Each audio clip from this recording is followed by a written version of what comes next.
Headcount Experts, episode 16. This is about getting promoted. I'm Eric Guidice. This is Chris Mannion. We're the Headcount Experts.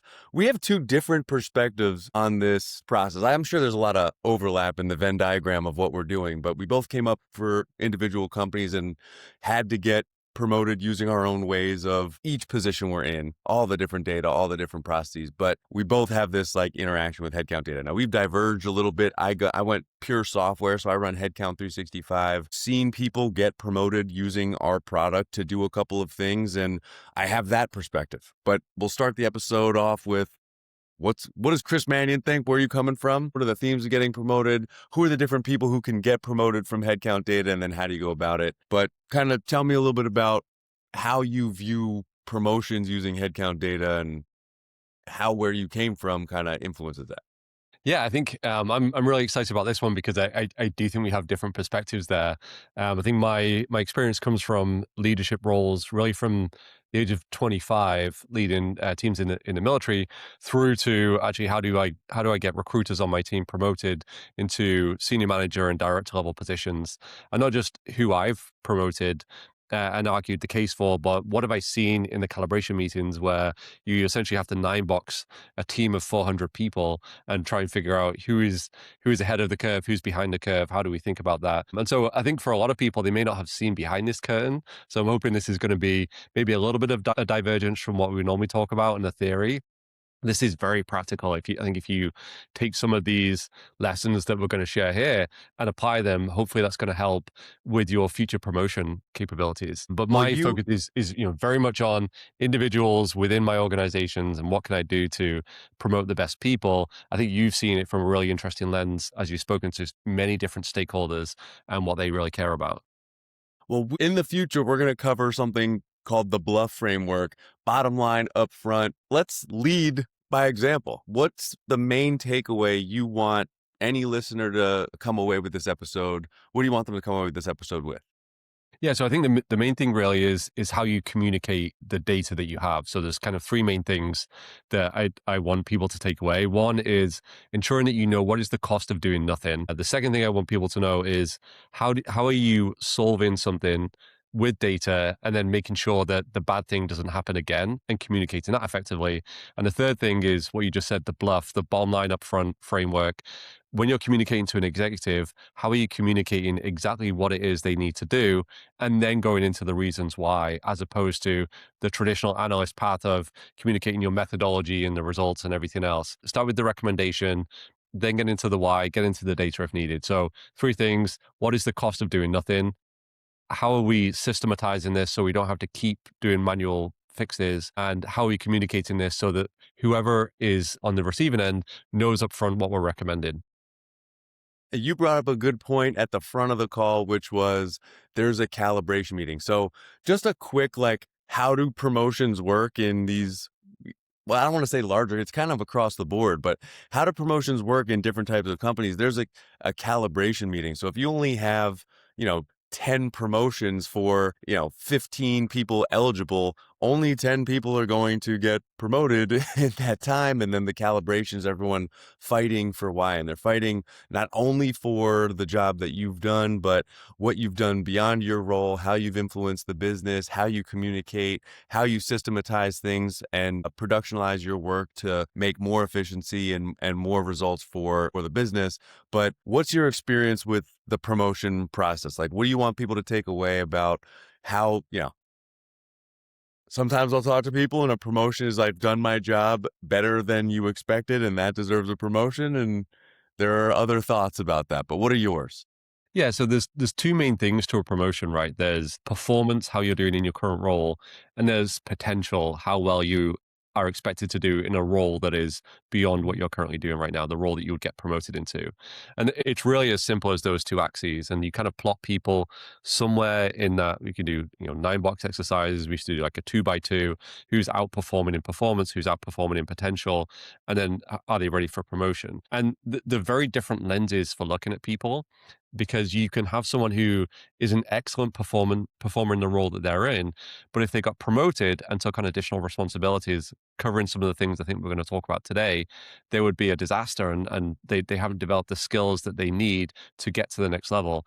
And I think that's one of the most frustrating things for a lot of people, because they see their performance, they see their metrics, they're outperforming their peers, but they see someone else who's maybe not as strong on the performance side get promoted ahead of them, and it can be incredibly demoralizing.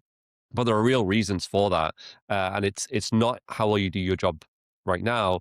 It's how well are you likely to do the job at the next level that's going to get you promoted. Really, I'm curious, that that's maybe an oversimplification, but is that similar to what you've seen? Yeah, no, I think, yeah, I could go for multiple episodes on promotions without touching the headcount data side of things. I think for this particular podcast, I mean, I bet my career on the idea that headcount data has information in it that companies are not using today, that, 4 or 5 different roles can access that information, synthesize it, and communicate it well enough to then kind of push them over the edge. So I think what you're talking about is like, if you're in position A trying to get to the next level, doing your job today is kind of, even if you excel beyond what the expectations are, doesn't mean you're ready for the next job. And I see that mostly in like the IC to manager world, is like, why didn't the best IC get promoted to a manager role, et cetera, et cetera. So we can go down that rabbit hole, which I'm sure people will be interested in. However, the idea of this, from my perspective, is like, let's talk about the themes of promotion. So there's doing your job, which is kind of that's you can't get promoted without doing your job well, but there's other things that are kind of influencing what a promotion is. And so when you're talking about, getting ready for the next role, or it would be a disaster if someone gets promoted too early, what are some of the themes that you're seeing that someone has to uh, excel at in order to like jump to the next level? I know this is very broad across the leveling framework, but just general, like what themes are you looking at for different folks in this zone?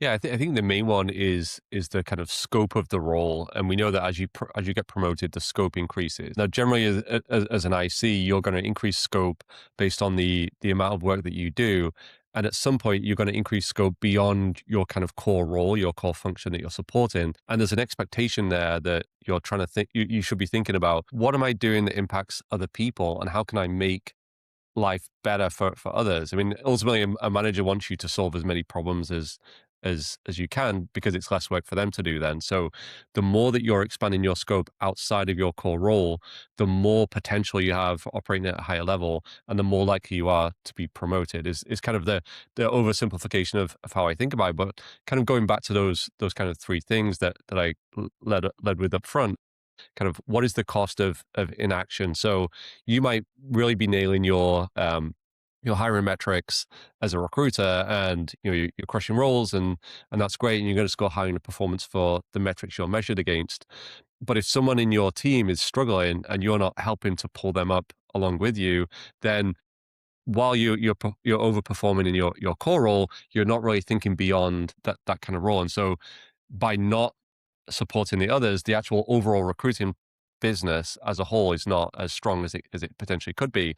And that's where the kind of systematization of what you're doing could be really helpful. So, let's say you found a really good way to reach out to a certain type of candidate, and there are 3 other recruiters on your team who are contacting the same candidate. Are you actually compiling a pack with different data points of advice for reaching out to that candidate? Like, what messages are resonating? Are you sharing profiles amongst the team? Are you taking a leadership position and actually pulling everyone else along with you? Or are you just focusing solely on your roles? And by doing that, you're outperforming your peers, but you're not actually pulling the whole team up. And so I think that they're the kind of main things I would think about there. And really at the more kind of junior level, I think as you get more senior, the executive stakeholder presence becomes a little bit more critical. Like, how are you actually communicating what's happening to the executives, and how can you improve that communication by adopting more of a BLUF framework, where you're taking advantage of the limited time they have to get the recommendations that you're putting forward approved, so that you can actually implement them. And everything's got to be built off this foundation of, your job well, you're overperforming in your job, but you're also starting to expand your scope beyond that and pulling other people along with you, taking on projects that are outside of your kind of core scope that's going to improve things for other people is kind of a really good way to demonstrate that you're contributing in a way that you're thinking about the bigger picture. So I think there's kind of like a lot tied in there, and I think one of the dangers of that I've heard in the past is that you have to do a second project in order to get promoted, and so a few people do the project in order to get promoted, and quite often that fails. Whereas if you're doing a project because it's going to make the business stronger, and you've seen how your work ties into something that's a little bit broader, and no one's asked you to do it, you just essentially lean in there. That's the thing that's going to get you promoted. So it's not focusing on the promotion itself, it's actually focusing on the impact of the work that you're doing and how you can potentially expand that. Yeah, I think so.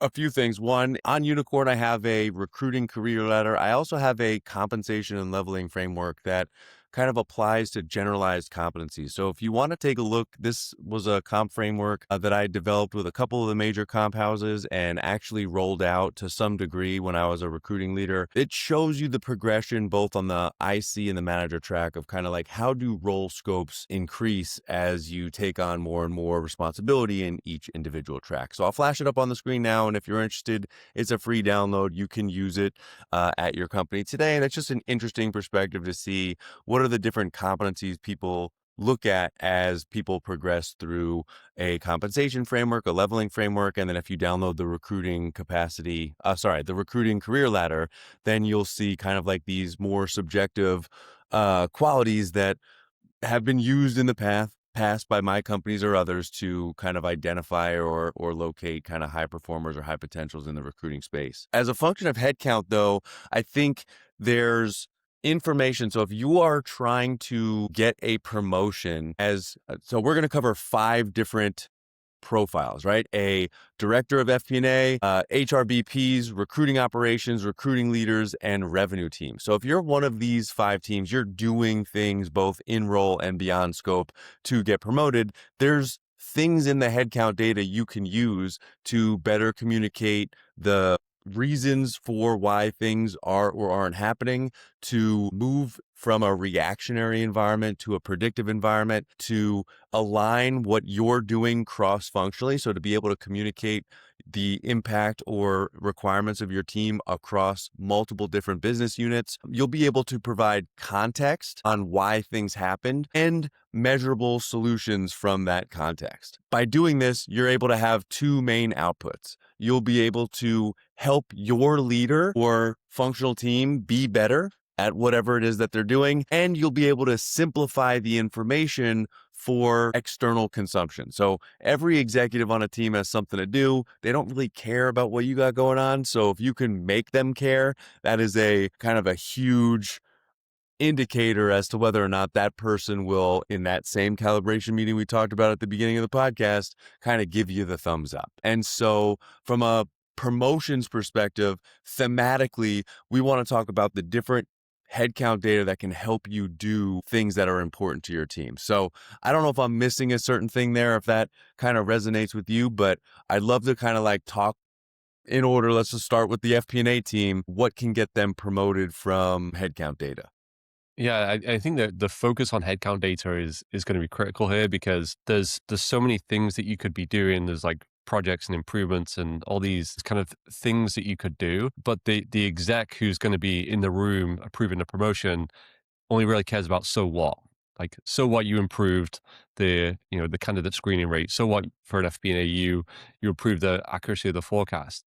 And what it actually means is that the headcount cost is more predictable and the matching of the supply and demand of the headcount in the business is more in line to the overall goals of the business. And headcount is ultimately the metric. But there's revenue and there's cost. That's the 2 big things that are important to a business. The majority of cost in most businesses is headcount, and the majority of revenue is generated by sales reps. And so I think these 5 roles that you've created are pretty key because the sales leader is the one who's going to be generating the most of the revenue. The other roles are the ones who are going to be influencing the headcount cost the most. If you can match those 2 things together, you're going to maximize success of the business. So I think that's like the first thing to kind of bear in mind. If we assume that our goal is to improve the quality of our headcount forecasts and our headcount management, then all these things that tie back to headcount should, in theory, be supported by senior leadership.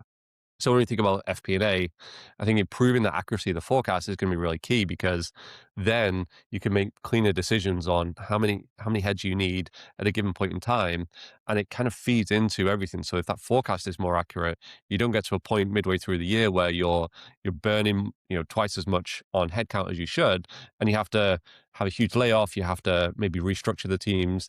You have to freeze hiring for a while, and although those are really important financial decisions, what's often forgotten about is the knock-on implications to the overall employee brand and the employer brand. So as you're trying to attract new talent, if you just had a layoff, you're much less likely to attract the best people. If you're trying to retain key people and you just had a layoff, the internal employees that remain kind of have this kind of guilt where they have just watched half of their team go through a riff. And so there's kind of like less incentive for them to consider staying. So there's kind of all these factors that really come primarily from this FP&A process. So if you're able to message why your forecasts are improving the overall performance of the business from a headcount perspective as an FP&A leader, then that's going to position you well as thinking about the big picture, which is essentially what you need to do as you're getting promoted. And that's kind of like the lens how I would think about that when working with FP&A teams. Curious, as you've probably spoken to a lot more FP&A leaders than me. Does that resonate? Yeah, I think you're right. The FP&A person controls cost, and FP&A leaders who get promoted do two things with that.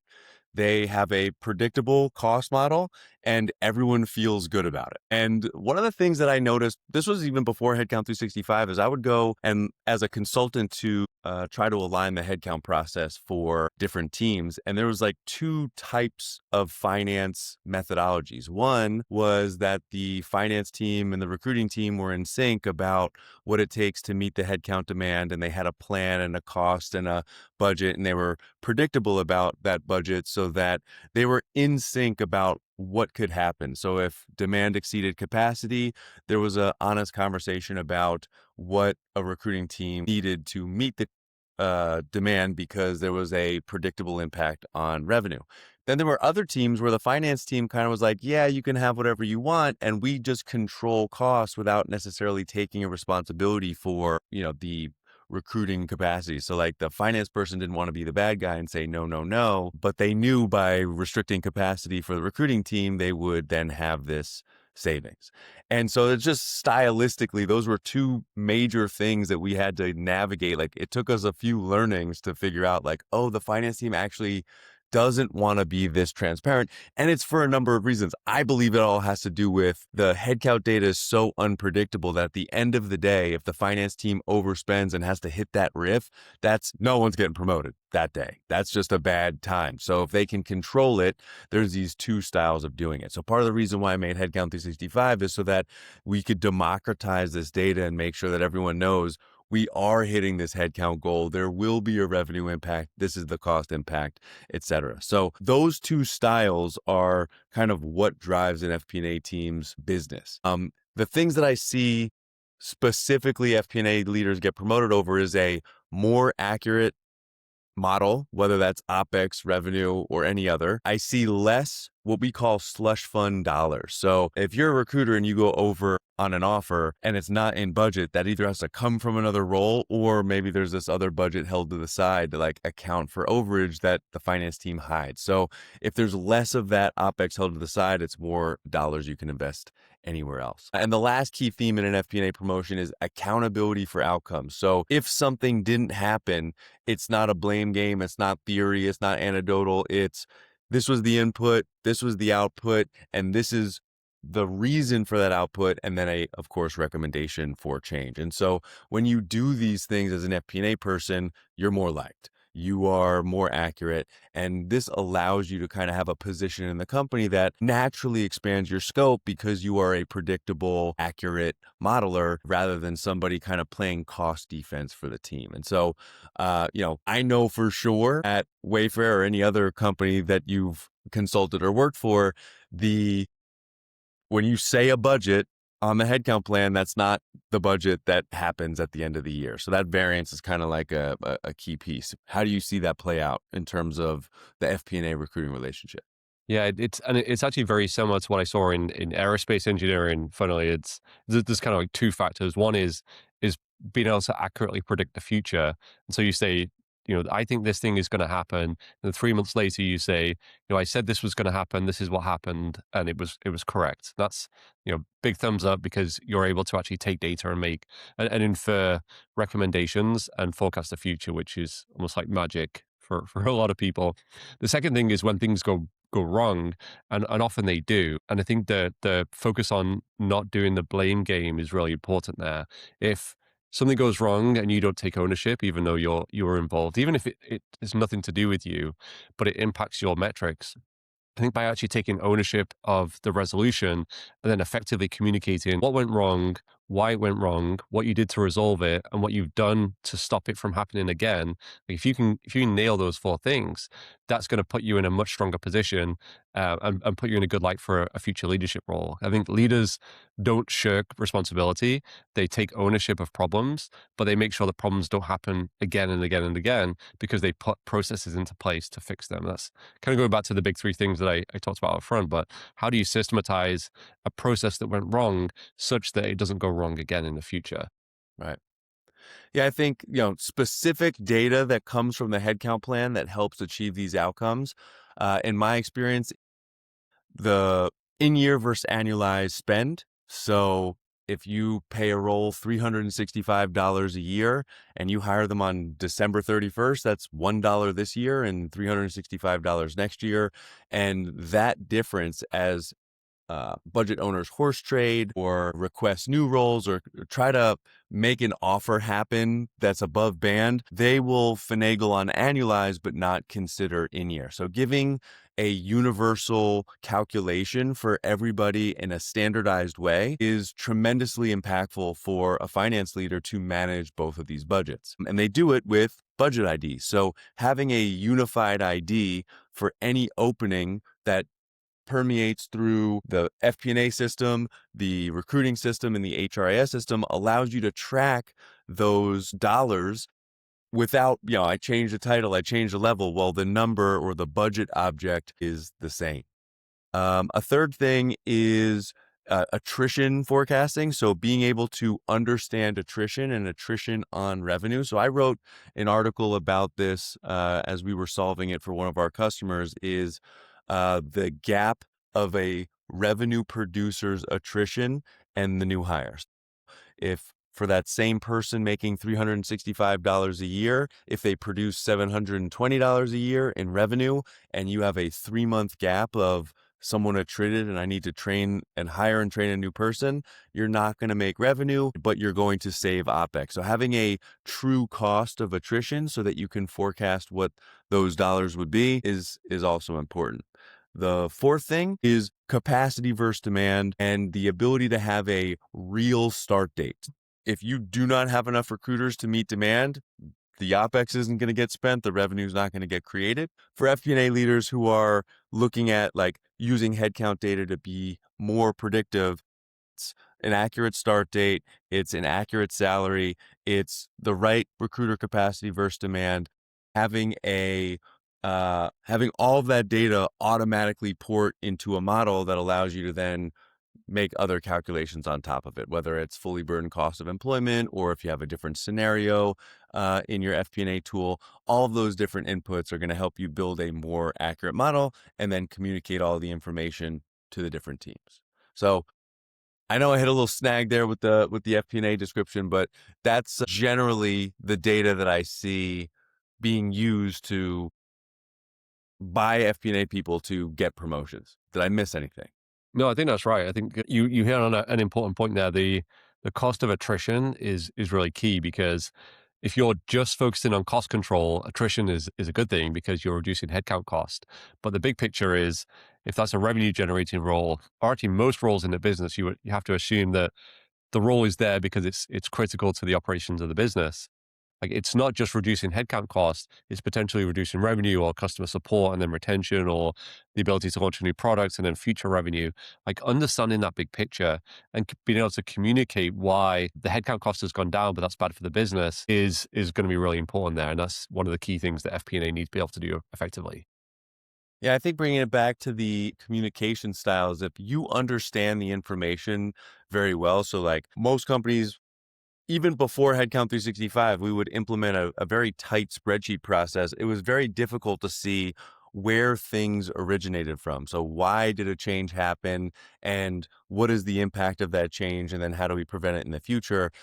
As an FP&A person, if you're trying to explain budget variance or you're going to take a bet and take money out of the slush fund for use elsewhere, being able to articulate why and defend that decision and then it actually come true are the reasons why those FP&A folks will get that promotion. Is you have the information, you've applied it, you've communicated its impact upwards, and then that result had actually played out based on the accuracy of your prediction and the reliability of your data. Let's talk about the next one. So HRBPs. And actually, let's flip over to revenue teams, right? So on the other side of cost is revenue. And so if you're a revenue leader, how do you use headcount data to get promoted, right? And so revenue leaders have targets that their teams have to hit quota, and headcount, if you don't have the person in place to hit that head, then you're going to have a rough time hitting that quota. You're going to have to ask your team to overperform, and that team isn't going to necessarily enjoy your leadership, pushing them beyond the max.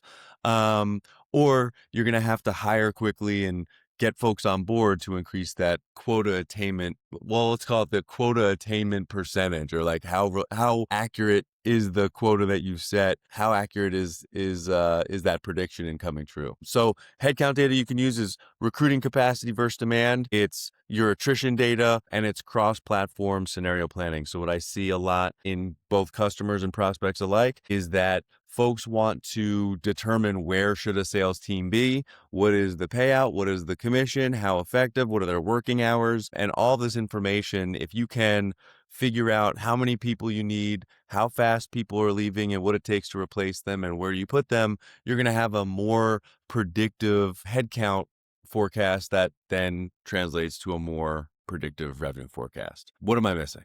Yeah, I mean, I just come off an engagement with a revenue leader who was trying to solve this exact problem. They had a growth target within the business. They were trying to figure out how many sales reps do we need in order to support this. And it's not just sales reps; it's them post sales, customer success. It's kind of pre sales, solution engineering. Like, what is the kind of overall team that's going to support the revenue goal? And quite often they're given this revenue goal by the board, by the exec team, and then they have to go away and figure out how to deliver against that.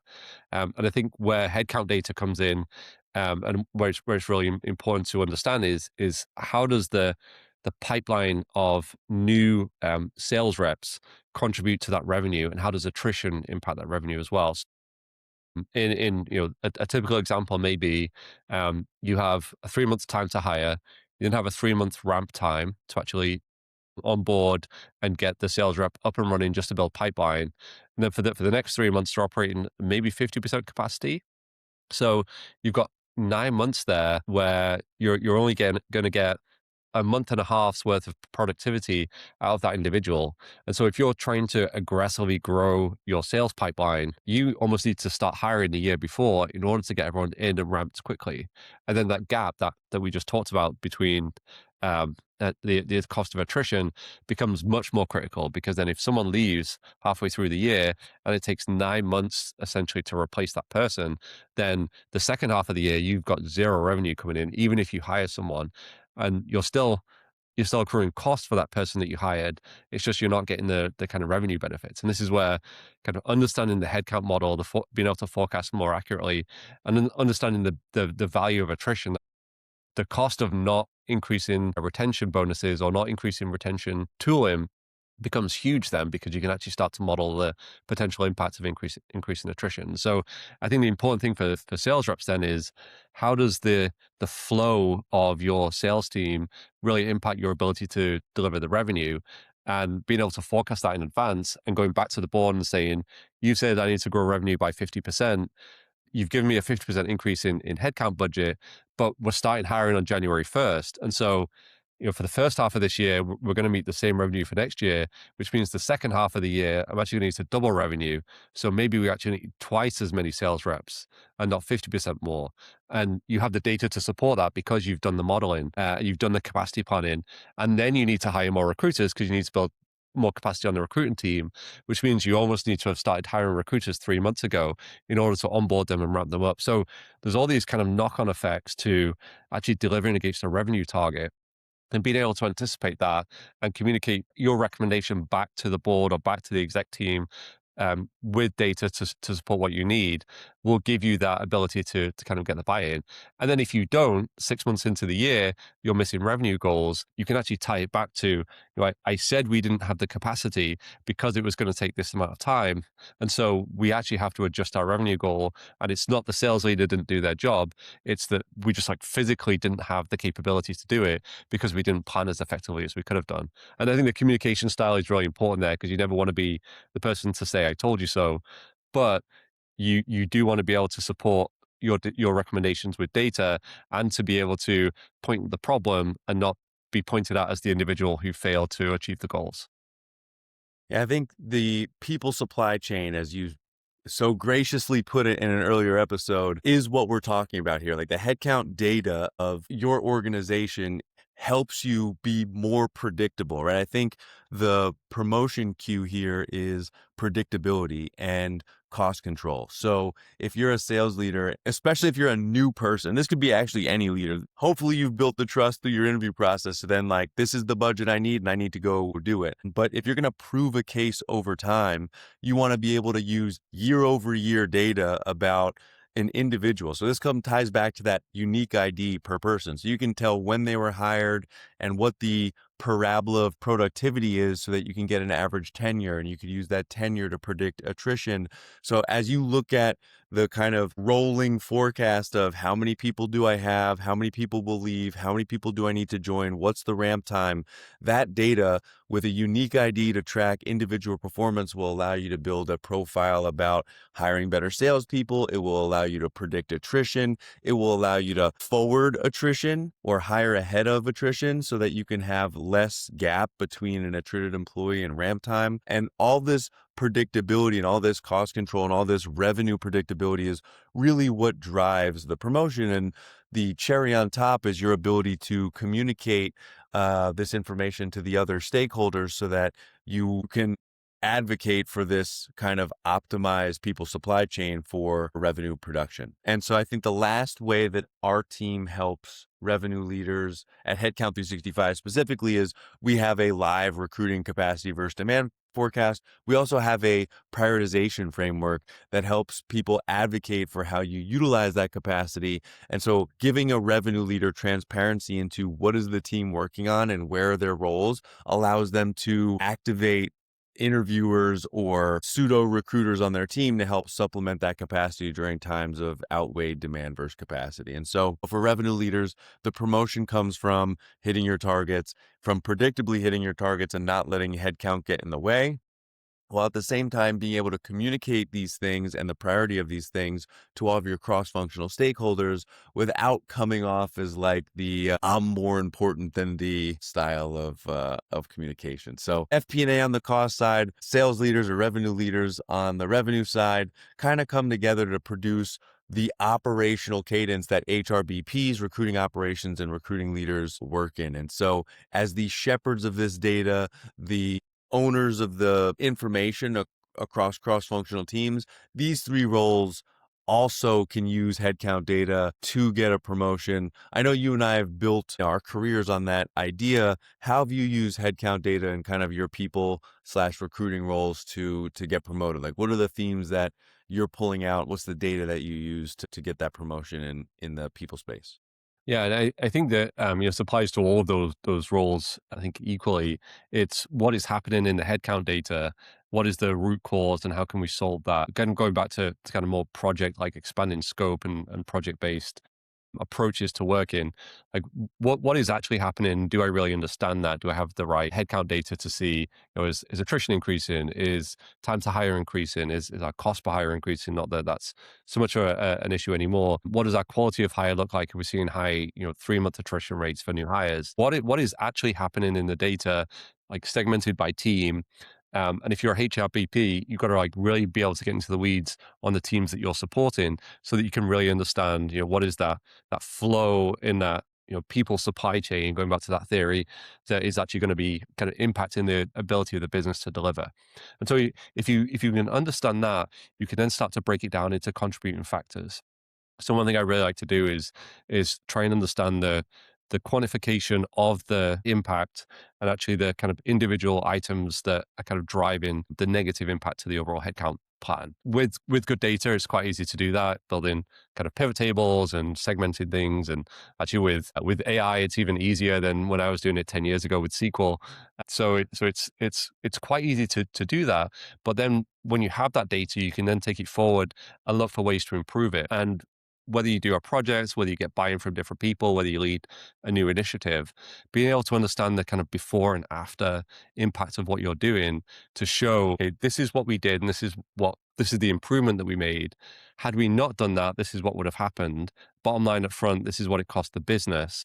And then this is the step change that we've made to improve things like candidate experience by implementing faster interview times or faster screening processes.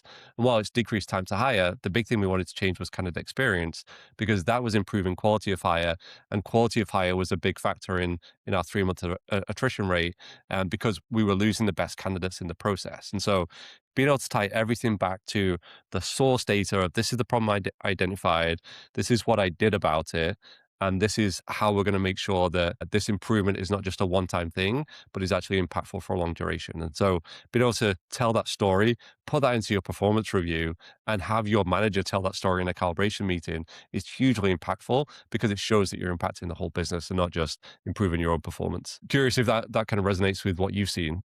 Yeah, I think thematically that's where I'm going. I think if you're an HRBP, you're essentially representing the HR function for a customer, whether that's a budget owner or an individual hiring manager. If you're in recruiting operations, you're representing the enablement of the recruiting team. And if you're a recruiting leader, you're representing the service of recruiting to the business. And so each of these roles has to be able to do that job well and also be liked. And so the be liked part is being able to get this information into the hands of someone who can operationalize it for a better outcome for themselves. So if you're an HRBP, you want your budget owner or your client to be aligned with recruiting prioritization, with the budget and the financial alignment, so that a hypothetical change isn't over or under budget and it gets declined. You want org chart changes to be properly communicated to the HR team so that that budget owner ultimately can get what they want. And so if that person views you as the enabler of their team, then they're going to advocate for your promotion. So as an HRBP, the specific headcount data that helps you get promoted is, again, the in-year versus annualized from the financial perspective. It's a good view of the org chart and how different, horse trading, we call it, or like merges and splits of requisitions or adding levels or changing titles. You want to be able to have the budget owner and the HR team on the same page about what that impact would be. And then as a function of what your overall execution is, you want to be able to liaise with the recruiting team and get that person's hires prioritized and made. And so if you have one source of headcount truth where you can see the financial impact, the recruiting capacity, the org impact, you'll be able to provide a better service to that budget owner, and in some case deliver it self-service, or in others just represent them in that way. The HRBPs I see get promoted have less back and forth for approvals. They have low time to approval. They have less budget variance. And all of this comes from the headcount data. And so from an HRBP's perspective, if you could produce the financial alignment, if you could produce a good proactive org management, and you can liaise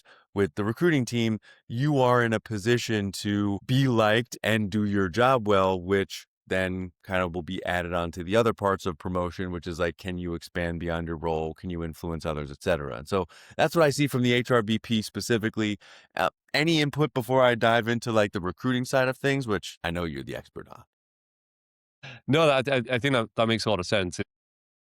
It's being able to frame the HR data in the terms that the business leader understands, and ensuring that they have buy-in, so they understand what they need to do in order to drive the improvements that they want. It's like, we're at point A, we want to get to point B.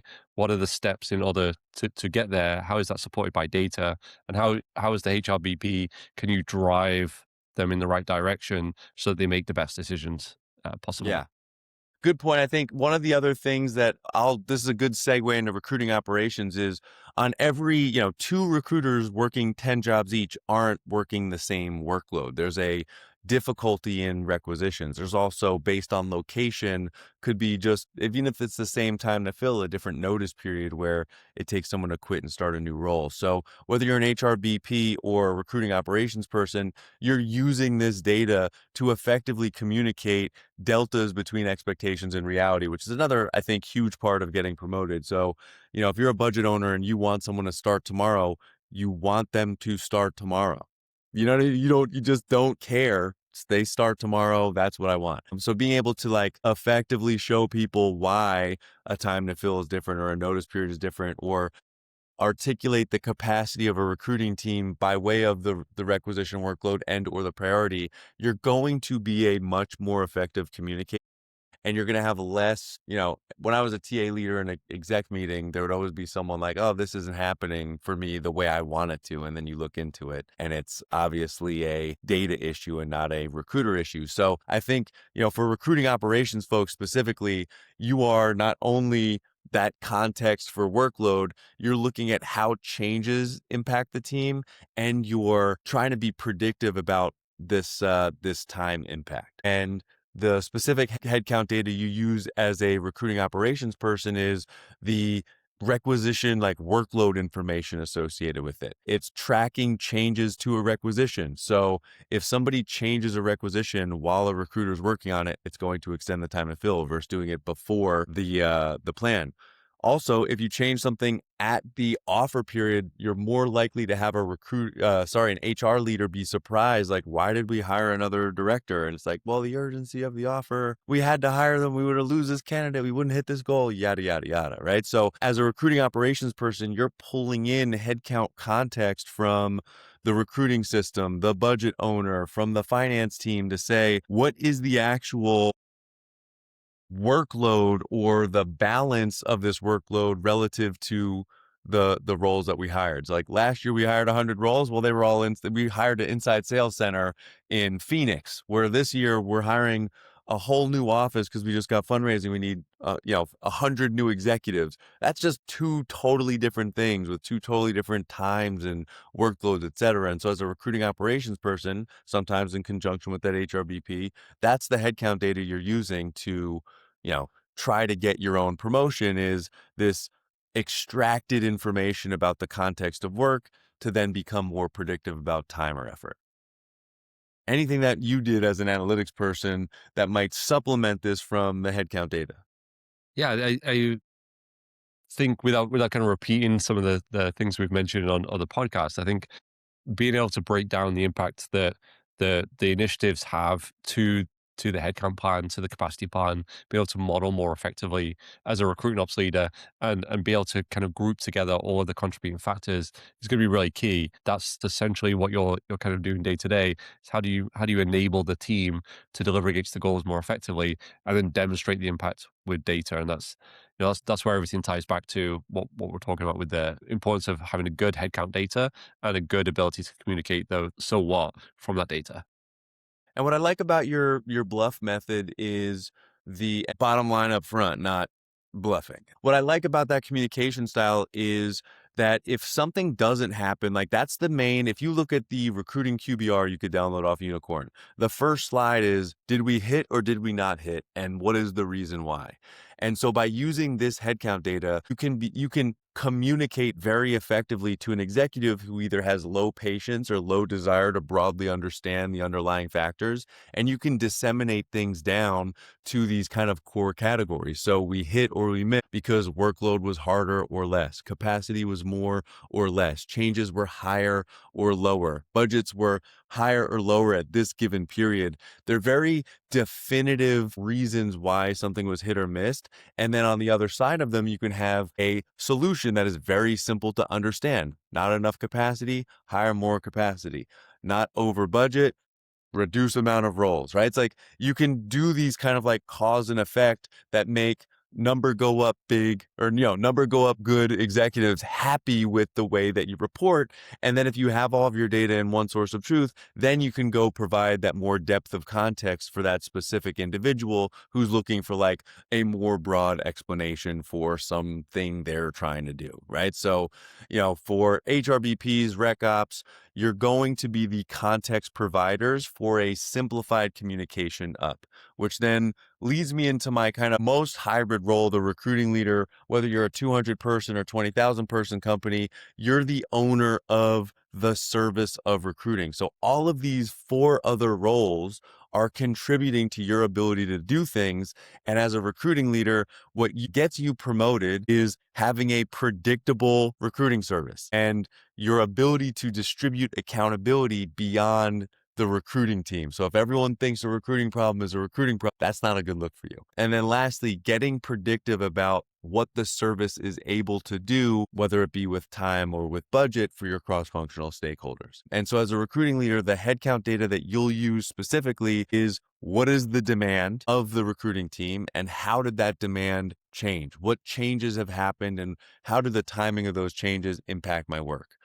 What is the workload score or the quantification of the number of roles? And how does that impact both based on location and difficulty, our ability to fulfill things on time? You'll also look at the budget information to align with your cross-functional stakeholders and the org information. So job level, job title, reporting structure, management to IC ratios to keep in touch with your HR leader. So as kind of this like point person of what's happening to recruiting, yes, you'll use some funnel data and some experience scores to kind of talk about the efficiency of your organization, but your C-levels and your cross-functional stakeholders want to know that is the service of recruiting predictable? And so there's a number of ways to produce that, but I'll pause there because we both shared this role. What are the things that kind of earned you your promotions or your upward trajectory in your roles? Yeah, I think the ability to do the job well is expected. I think the ability to go beyond the scope of your role to fix problems that no one else is focused on is key. I always used to kind of brief people like find something that's really important that nobody currently cares about, and then solve that problem as it impacts your day to day, but also helps other people. So for me, that was actually getting into headcount planning. We had a headcount planning team, and they were very effective. But as a campus leader, I had to forecast 15 months ahead, and our current headcount forecast was 3 to 6 months ahead, just given the kind of quarter by quarter cycle. So I had to build my own forecasting tool. We had a Rec Ops leader who was responding to the demand from the recruiting side, but given what we were doing with programmatic recruiting, we actually had a kind of a more kind of predictable demand for how we would need coordination teams and conference rooms and phone booths and everything else that came with it. And so for the first time, I actually took that headcount plan, converted it into a request for capacity for non-recruiting resources, sent that back up to the recruiting ops leader to give me all that, then communicated back to the business leaders how much time they're going to need to invest in the things that we need them to do in order to deliver successful hires, and kind of being able to pull on all these different stakeholders in order to drive the performance of my team, but actually lift everyone else up at the same time, meant that we had the best recruiting year ever, but we also systematized all those things so that the kind of baseline performance of everyone else increased at the same time. And I think for me, doing that within the first 6 months got me promoted very quickly, but I wasn't doing it to try and get promoted. I was doing it because I saw these as gaps between where where the team was and where I wanted it to be. So it's kind of what we've covered really, expanding scope beyond what you need to do. It's being able to bluff communicate, why do we need to do this? It's because having better predictability is going to improve performance for everyone. And then how do we systematize this so that I'm not just kind of pulling in these resources for 3 months, but actually creating a process that's going to impact us for years to come, because it's more of a kind of a standard approach now. So it's a step change in how we do things and not kind of a short-term project. So that was my own experience. And then that's what I coached other people to do to get promoted, not to get promoted themselves, even though everyone did, but to improve the performance of their work outside of their scope, which led to them getting promoted. Yeah, I think all of the people who didn't try to get promoted, they tried to solve a problem and the promotion happened after. I think specifically going for a promotion is its own strategy. Again, we could save that for a bonus, an appendix episode of the Headcount Experts. But I think if you're lucky enough to have a Chris level person in your headcount process, you're going to get a systematized, repeatable process that allows you make reliable predictions that can be repeatable across teams, regardless of kind of who's owning the data once that system's in place. If you don't, it's part of the reason why I created a headcount system like Headcount 365. Because it does a couple of things that are kind of like baseline for extracting this headcount data. So one, having a single source of truth across what the FP&A sheet is or what the departments in your FP&A system are relative to your HRIS, relative to your ATS, allowing cross-platform tracking in real time is kind of going to be the source data that helps you improve fidelity, whether it's you, an analyst, or a model. And that reduces the amount of time it takes to get to the base level of information for any period of time. And one of the benefits that I tried to give folks is information over time. And no matter how good a company is at spreadsheets, last year's spreadsheet is only as good as last year's spreadsheet. It will not get retroactively updated if you reorg your departments or cost centers or people leadership. And so having a consistent, formatted, structured set of data over time allows you to extract year-over-year insights and reduce the amount of individual data entry errors that might happen. Those are the, creating a data layer for headcount, in my opinion, is kind of the root of how do people then use this data to get their promotion. And so if you're operating off of a spreadsheet or kind of like ad hoc rolling forecasts that are difficult to combine, take a look at Chris's course on how to organize this into everything from a recruiting capacity demand forecast to an interview hours forecast, and even import this into Claude to kind of help you enhance your recruiting and headcount experience. And once you're familiar with those in that area or in that zone, the Headcount 365 system will do a lot of